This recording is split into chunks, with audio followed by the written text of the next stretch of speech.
All of the interviews that Gypsy have done thus far, she's gotten paid for. She's not going to jump on anyone's panel unless somebody offers her money, because that's Gypsy's main motivation for everything. We see her trying to sell off her clothes, acting like there's some kind of limited edition because she wore them on TV. I wouldn't purchase any of her clothing knowing what I know about her and her hygiene while she was in prison. Not showering for 4 and 5 days at a time, eating moldy food with gnats and mold in it, laundry bag full of dirty clothes, crusty, dried, bloody panties. She's disgusting. And according to my source in the prison, anytime somebody would talk to her about her hygiene, she would call them bullies. Like, girl, people are just trying to help you learn how to be accountable and take care of yourself, because they have to live around your nasty ass.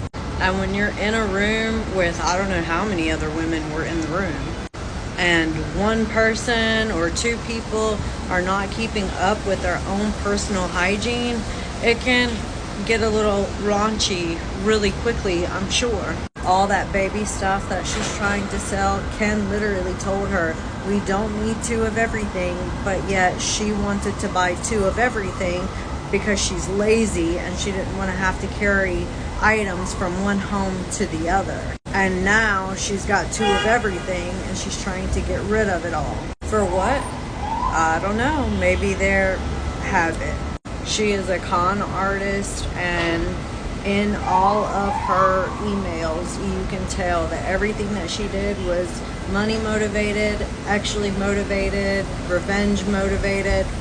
And because Gypsy wants to control the narrative, she's not going to get up on anyone's panel like me, Ash Too Trippy, Ashley Baby Conspiracy, any of us, because we have actual questions about the inconsistencies in her story, and she tries to make it seem like the inconsistencies are because of verbiage and people are just not understanding correctly. No, it's because she's lying. Just like her saying in the show, she read her book over 50 times and then later comes out and says she didn't proofread it. And that's why there's inconsistencies. There's inconsistencies because Gypsy's a pathological liar who only tells the truth with a lot of lies sprinkled in. So it's hard for you to really know what the truth is because you're trying to dig them out between the lies that she tells. You can't get a straight story from her.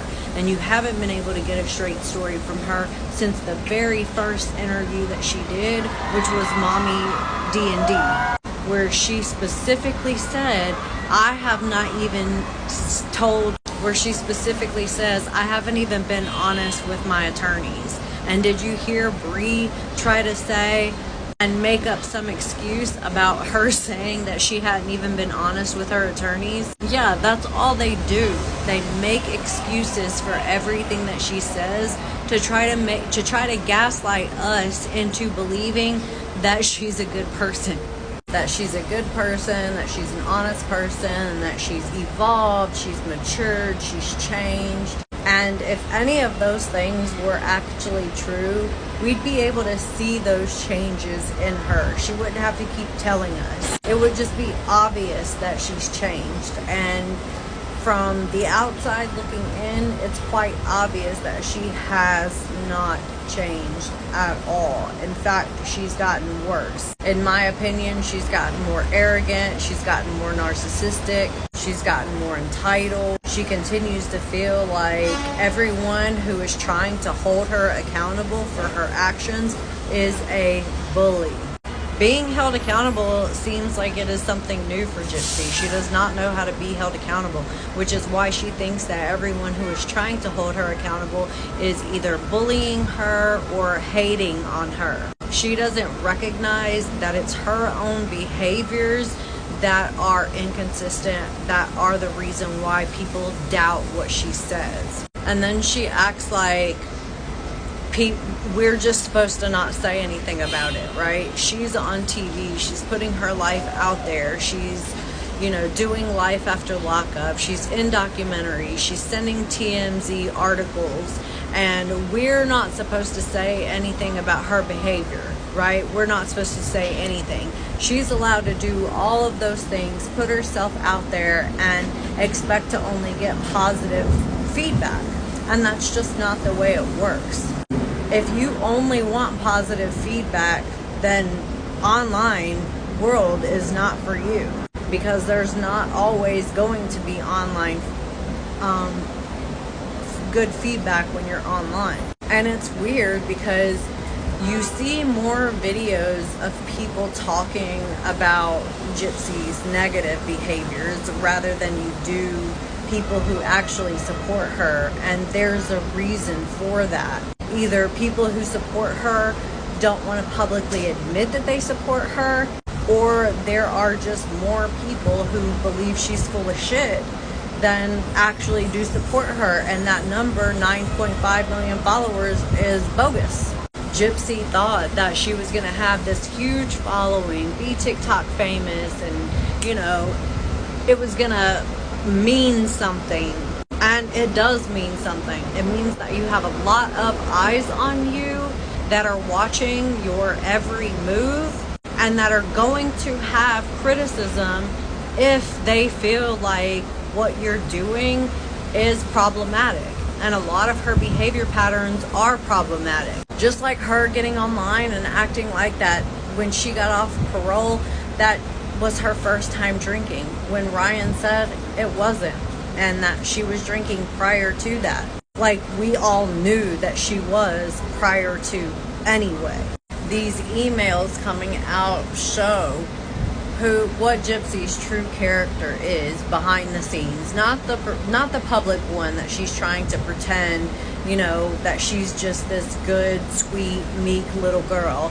That's not what her real personality is. Her real personality is the one in those emails. And she's mad because nobody believes her false narrative and her fake story that she is some meek little abused girl. And then that live that Ken did where Gypsy was in the background, why didn't she publicly make an apology statement if she was truly upset and apologetic for these emails coming out? Why didn't she do it face to face like I'm doing to the camera right now? You know why? Because people can see right through her. And at the end of her little apology, she was like, there. Like, here you go. Here's the fucking apology, even though I don't mean it. Because she doesn't mean anything she says. You can't trust anything she says. She doesn't realize the tremendous responsibility that having 9.5 million followers actually means. And what she can actually do with that following. Because there were text messages or private messages where somebody recently just asked her, like, why are you not advocating like you said you were going to do? And she claimed, oh, well, I got online and I did one video about Munchausen by proxy and everyone got so upset.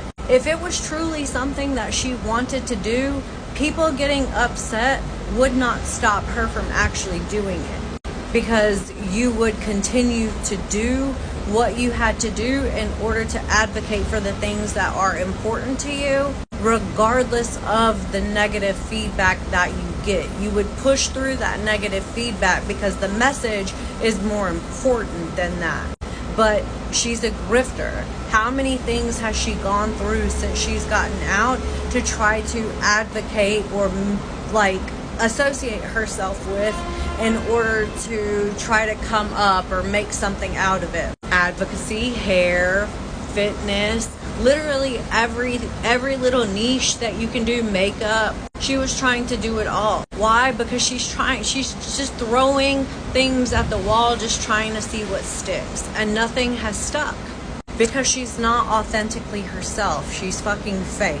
And that's why she won't get online and actually talk to any one of us about what she did and answer our questions because she knows that we'll be able to see right through it. I said a lot to get to that point, but if you stayed through the entire video, thank you so much. I'll see you in the next one.